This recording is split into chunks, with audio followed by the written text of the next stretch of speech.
Kayo po ba mga bossing ko ay napapansin ninyo na kahit anong gawin ninyong kayod ay sa wala ang inyong pagkayod? Mainam na subukan nyo po ito para may patunguhan ng inyong kasipagan. Kayo po mga bossing ko ay kumuha ng asin. Ganon din po ito pong ating shell. Ang shell ay nagmula sa tubig. Tubig ay kasaganahan po yan. Ganon din po ang ating asin na pinaka-powerful na pangalis ng kamalasan at panghatak ng napakaraming swerte. At tambalan din po natin ito ng bawang. Ang bawang ay subok na napakaswerte. Hindi lang po ito nagtataboy ng mga negatibong enerhiya. Ito po ihahatak ng napakaraming swerte ng lahat ng ninanais po ninyo. Hindi kayo magsisisi sa tatlong sangkap na ito mga bossing.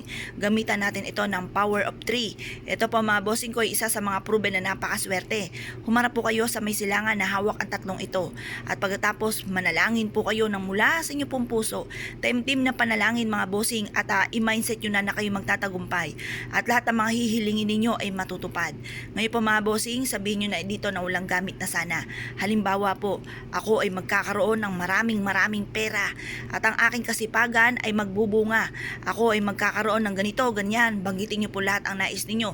Magkakaroon ako ng sariling bahay, magkakaroon ako ng sarili kong negosyo, magkakaroon ako ng sarili kong sasakyan at lahat ng mga pangarap ng aking pamilya ay matutupad. Basta sabihin nyo na lahat ang nais po ninyo, ultimong karamdaman ninyo ay mawala na, kayo po ay magtatagumpay, lahat na po sabihin nyo na po dito at pati mga nakaka-pressure sa buhay po ninyo. At pagtapos nyo po mag-wish mga bossing ko, ito po ibilad nyo sa sinag ng araw. Kaya ilagay nyo po siya sa isang botelya na clear po mga bossing. Kita ang loob at kita ang labas. Magpapadoble yun ng maraming blessing. Painitan nyo ito hanggang alas 8 po ng umaga. At pagkatapos po nito mga bossing, mainam na ilagay nyo ito na malapit sa kaha. Or kaya po maggawa ka ng unto na kulay pula. Ilagay sa bulsa, ilagay po sa pitaka, ilagay sa bag. Yan po ay susundan ka ng swerte. Ito po ay proven na. Kaya kung kayo po naniniwala at nais nyo po nang gumawa ng ganitong pampaswerte, huwag ka na magpatumpik-tumpik pa. Subukan nyo po ito at good luck po sa inyo lahat.